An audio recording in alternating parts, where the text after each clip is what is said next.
दिगंबरा दिगंबरा श्रीपाद वल्लभ दिगंबरा, आज हा संदेश तुमच्या समोर येणे हा काही अपघात मात्र नाही, तर हा श्रीपाद प्रभूंनी तुमच्या समोर पाठविला आहे. पुढील 4 मिनिटे तुमच्यासाठी महत्त्वाची ठरणार आहे. हा संदेश शेवटपर्यंत ऐका. तुमचे पुढील 100 वर्षे सुखाने जातील.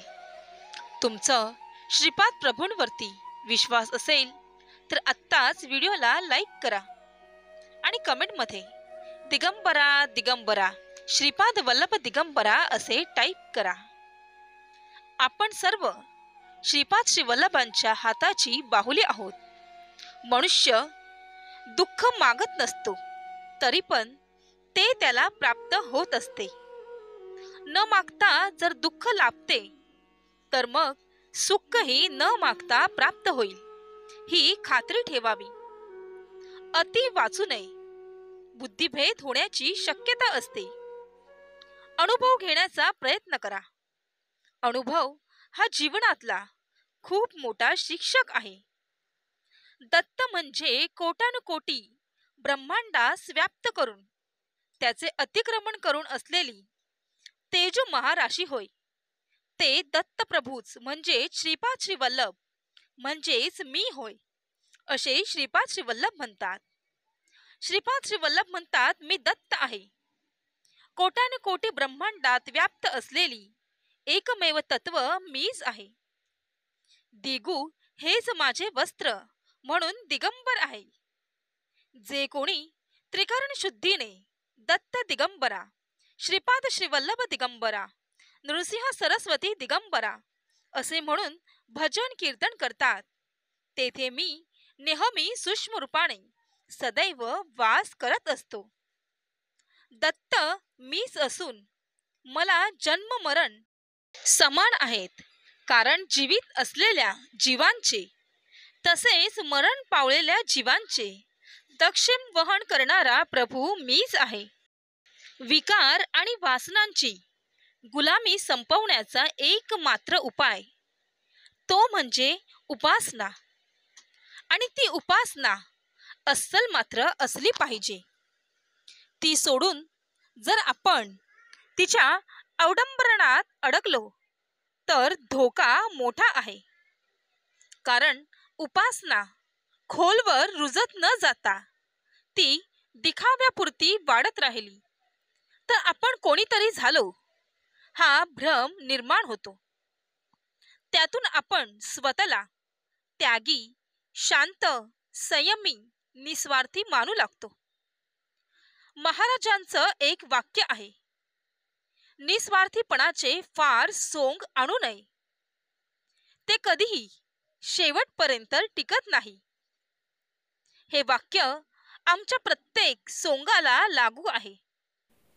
आता आम्ही निर्लोभी झालो असं मला वाटायचा अवकाश असे अनेक प्रसंगे उभे टाकतील की आम्ही खरे किती लोभी आहोत हेच उघड होईल. जे खरं आहे, अस्सल आहे, ते कधीच बदलत नाही.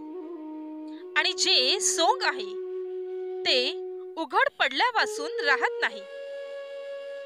तुकोबांनी म्हटलं आहे ना, अंतरीचे धावे स्वभावे बाहेरी. जे आत खदखद आहे ते उफाळून बाहेर आल्यापासून राहणार नाही. कोणी कितीही अक्रोधाचं, शांतीचं, विनयाचं, निष्कामतेचं, सात्विकतेचं कितीही सोंग आणण्याचं ठरवलं तरीही स्वार्थ, क्रोध, अशांती, अहंकार, काम, तामसिकपणा हे सर्व प्रसंग येताच उफाळून सर्व सत्य बाहेर आल्यापासून राहणार नाही. तेव्हा क्रोध जिंकला असं वाटणं वास्तवात किती भ्रम होतं हे समजते. त्याचबरोबर या विकारांवर ताबा यावा याकरिता उपासना हाच एकमात्र उपाय असल्याचं सांगितलं आहे. आपल्या विकार वासनांना आपल्या सामाजिक, आर्थिक स्थितीनुसार वळण लागत असतं. आपल्या उपजीविकेचा नोकरीतील आपल्या स्थानाचा आणि नोकरी व उद्योगाच्या समाजातील प्रवाहाचाही परिणाम आपल्या विकार वासनांवर होत असतो. परमात्मा साधण्यासाठी विकार नाहीसे करायचे नसतात, पण ते पूर्णपणे ताब्यात मात्र ठेवावे लागतात. क्रोधाने साधकाची फार मोठी हानी होते. रागाचा फायदा नाही. राग तुमची बुद्धिमत्ता चोरतो, तुम्हाला मूर्ख बनवितो आणि तुमचे जीवन विकृत करतो. तुम्हाला काय हवे आहे आणि तुमच्याकडे काय आहे यात अंतर असताना राग येतो. जितका मोठा फरक तितका मोठा राग आणि निराशा. या अंतरात जगणे म्हणजे नरक आहे. ही दुःखाची कृती आहे. म्हणून या अपेक्षांपासून जेवढं तुम्ही लांब राहाल तेवढं तुम्ही दुःखापासून लांब राहाल. जेव्हा तुम्हाला राग येतो तेव्हा तुमचा स्वभाव बिघडत नाही, इतर अनेक गोष्टी बिघडतात. रागाची आग विझवणे म्हणजे मेंदूचे तापमान नियंत्रित करणे. शस्त्रे स्वतः धोकादायक नसतात, परंतु माणसाच्या आत दडलेले राग त्यांना हानिकारक बनवतो. राग माणसाला वेडा बनवतो. मग आपण विवेक का वापरत नाही? रागावलेला माणूस खरं तर स्वतःवरही रागवतो. जर कुणी तुमच्याशी रागाने बोलले तर रागाच्या आगीवर प्रेमाचे थंड पाणी होता.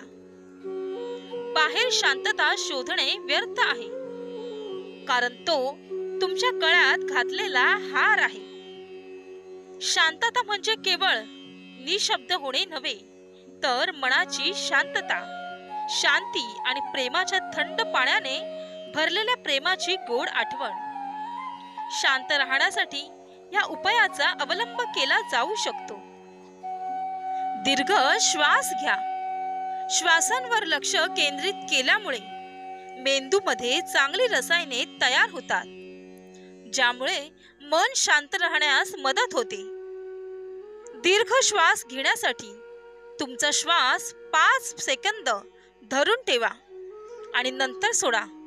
हे अनेक वेळा पुन्हा पुन्हा करा, म्हणजेच ध्यान करा आणि नंतर फरक पहा. मग तुमच्यासाठी अशक्य असं काहीच राहणार नाही. हा संदेश शेवटपर्यंत ऐकल्याबद्दल धन्यवाद.